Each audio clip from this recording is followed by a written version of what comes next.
سلام خدمت شما دوستان و همراهان گرامی. متین هستم و به همراه دوست خوبم رضا در پشت صحنه در خدمت شما هستیم با یه برنامه دیگه از سری برنامه‌های بررسی خودرو با لومی اکسپرت.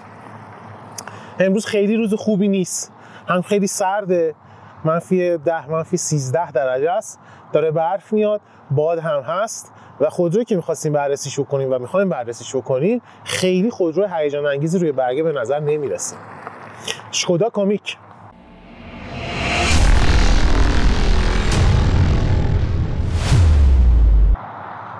خیلی توضیح خاصی نداره. این جلوشه، این بغلشه، این پشتشه. شوخی کردم. حالا یه مقدار در مورد ریز جزئیاتش صحبت میکنیم. این خودرو خوراک دو دسته از آدماست. یا آدمای خیلی آروم و بی آزار یا قاتلین زنجیره‌ای و آدمکش‌ها. چرا؟ به خاطر اینکه یه خاصیت و یک قدرت خارق العاده داره و اونم اینه که شما رو نامرئی میکنه. البته خب این مال بازار اروپا است، خارج از ایران. داخل ایران که اینجوری که اخیراً دیدم روی این برند قلب میزنن و کادو ولنتاینش میکنن و تو سطح شهر روی خودروبر میچرخوننش.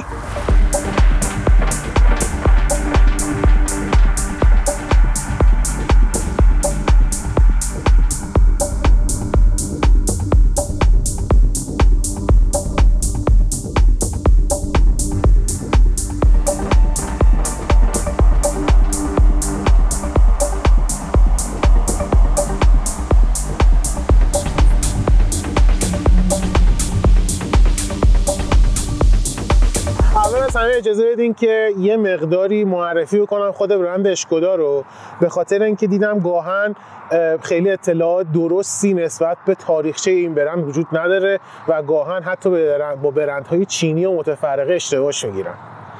سال 1895 دو تا رفیق توی جمهوری چک تصمیم گرفتن که یک کارگاه تولید دوچرخه و موتورسیکلت درست بکنن به اسم لاورین و کلمنت.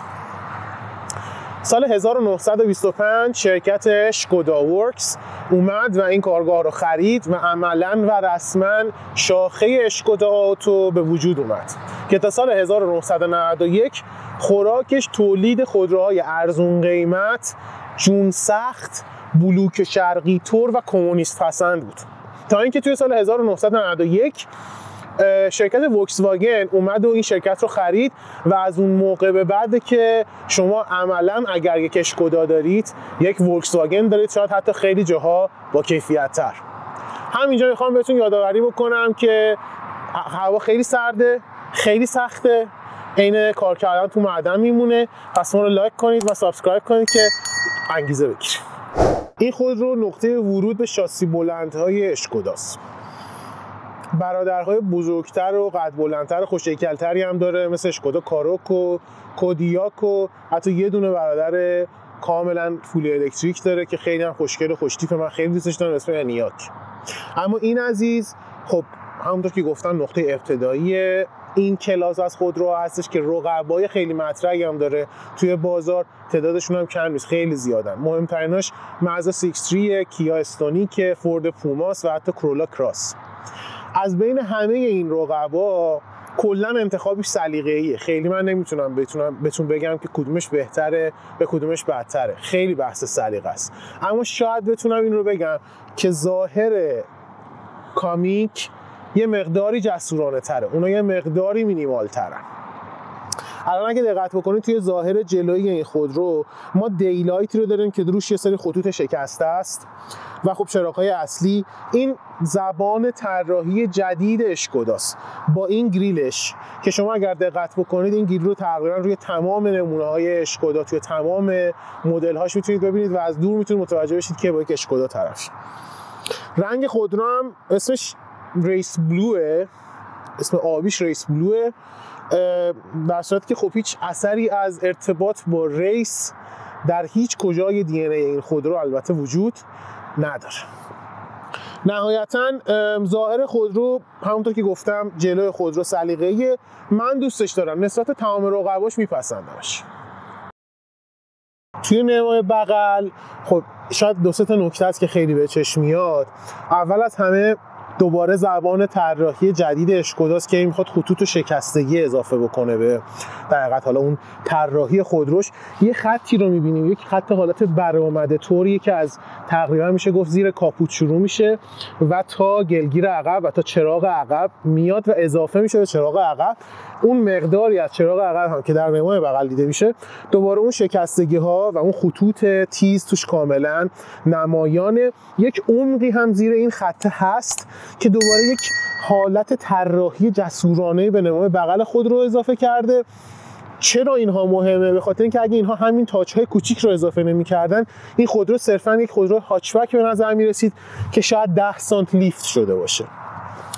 رینگ های این خودرو توی سایزهای 17 و 18 اینچی قابل سفارشن که به نظر من خبر خوبیه، به خاطر اینکه اگه رینگ ها بزرگتر می‌شدن فاق لاستیک کمتر می‌شد، طبعا رانندگی خوشگلی که خصوصا خوراک این سگمنت به ما میداد. برای همینه که من از فاق بلند لاستیک تو این مدل خیلی استقبال میکنم. نکته دیگه‌ای که وجود داره فقط این روفرک پلاستیکی، کاش پلاستیکی نبود.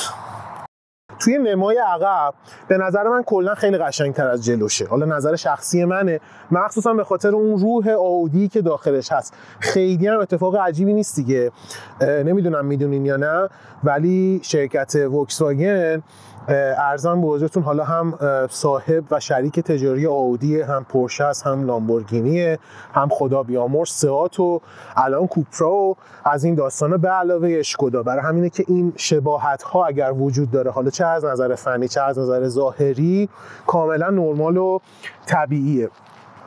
خیلی اتفاق خاص و خارق العاده اینجا نمیفته. اینجا مثلا یک طرحی از اگزوز بوده که قبلا سوراخاش خیلی داخل تر بود، این دیگه سوراخ هم نیست. سنسور دنده عقب داره به عنوان یه نکته. اگه برف بیاد و بارون این تمیز میکنه شیشه عقبو، خیلی به نظرم مهمه. اینجا نوشته کامیک، اینجا نوشته اشکودا. جا پلاک هم داره. صندوق عقبو باز میکنیم که دستی خیلی هم سفته. جای صندوق عقب برقی رو اینجا داره، خب فقط جاشو داره، دکمش نیست. خدمت شما عرض بکنم که صندوق عقب این ماشین 400 لیتره که خب در دید اول خیلی کوچیک به نظر میرسه، ولی خب با توجه به سایز ماشین نرمال و منطقیه. خدمت شما عرض بکنم که پر از قلابه. حالا انگار قراره چی مثلا تو اینجا جا بدن که با قلاب نگرش دارن، من نمیدونم، ولی پر از قلابه. یک مثلث خطر داره که خیلی سخت میاد بیرون و سخت‌تر دوباره جا میره. خدمت شما عرض بکنم که جاساز به میزان لازم. این زیرشو باز میکنی رسیدیم به کف اتاق. من دارم موماشو میبینم و دمپینگ کف خودرو رو دارم میبینم با مقدار خیلی زیادی جاساز. خوراک شوتیه و یه نکته جالب، این ماشین از صفر که میاد دستتون به شما یه قوطی روغن در حقیقت 1 لیتری میدن با برند خود وکس واگن 020 گرید SAE و لانگ لایف هم هست که خب خیلی مهمه. بهتون میگم چرا، توی تست درایو براتون داستانشو تعریف میکنم. خیلی اتفاق خاص و خارق العاده دیگه اینجا نمیفته. رضا این چیه؟ چقدر زشته.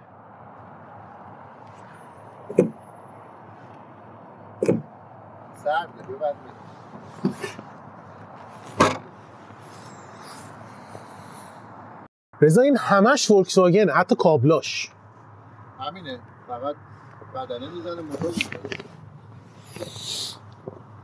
همش فولکس واگن. هیچ اثری از برند و لوگوی اشکودا تو هیچ جایی قسمت فنی این ماشین نیست.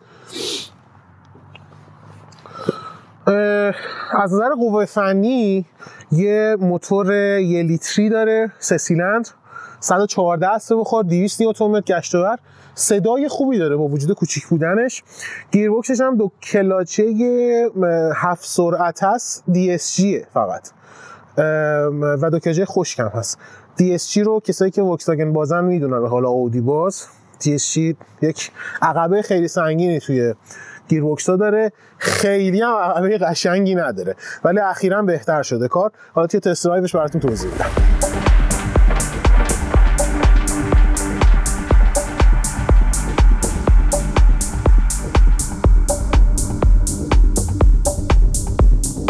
نوبت میرسه به داخل ماشین که به شکل خیلی سورپرایز کننده واقعا بهتر از بیرون ماشین. اولین چیزی که به نظرتون میرسه با توجه به قیمتی که داره ما با ماشین رو بررسی میکنیم و سگمنتی که درش قرار میگیره. اولا فرمون خیلی خوب و راحت، فرمون تو دست مرتب شیک، دست دنده معقول، همون دست دنده نرمال عادی. کلاسترش میتونسته کلاستر دیجیتالی هم قابل سفارش بشه ولی الان کلاستر آنالوگه. خدمت شما عرض بکنم که متریال بالای داشبورد سافت تاچه، اینجا روی رودری سافت تاچه.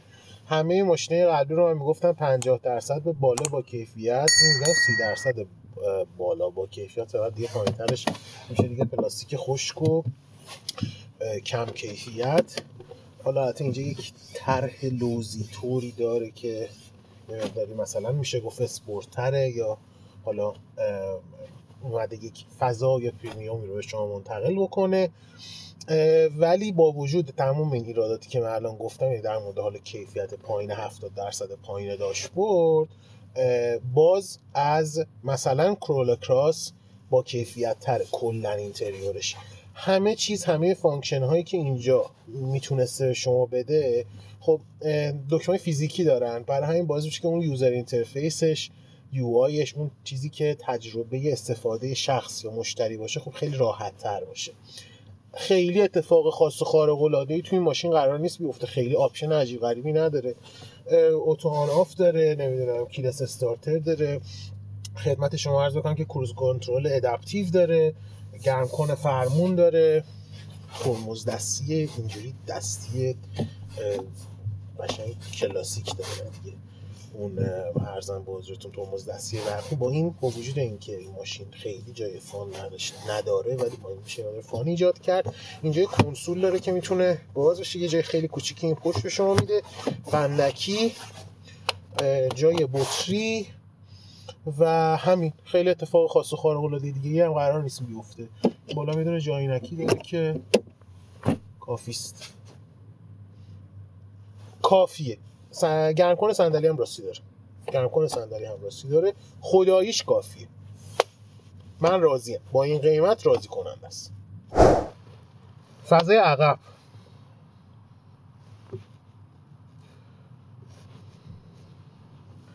اینجا سافت تاچ، شیشه دستیه، این وسط ونت داره و دوتا USB-C داره، جای پا قبول، جای سر قابل قبول، جا برای 2 نفر راحته، 3 نفر اذیت میشن. اول اومدم بگم این ونتو کاش نداشت ولی مثلا دارم حالا تو این مدل شیشه برقی بود ولی بعد دیدم مثلا صحبت در مورد پرکتیکالیتیه، این که به شما کار بکنه. این خیلی مهم نیست ولی شما بتونید پشت وایسی بشینید، نمیتونی وایسی پشت، گوشیتو بزنی به شارژ و خیلی مهمتره. خیلی نکته خاصی دیگه نداره. اینجا برف نشست.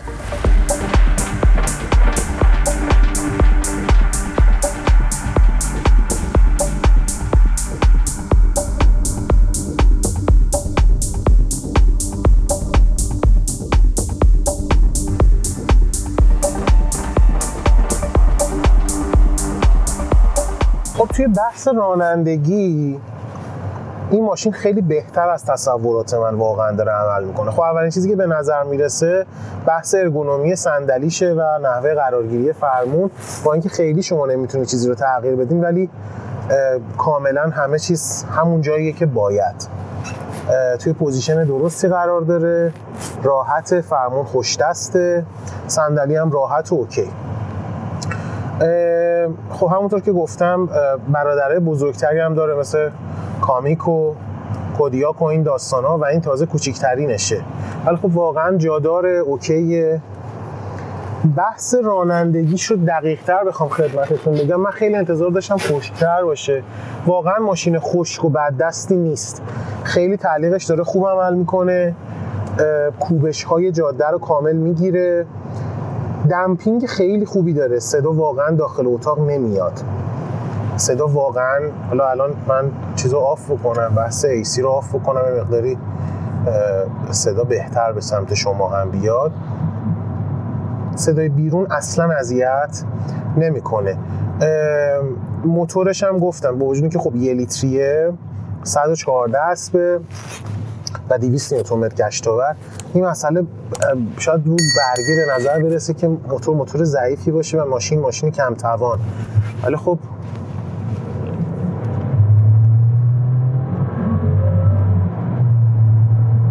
خیلی صدا موتور جالبی داره، اصلا بهش نمیخوره 1 لیتری باشه.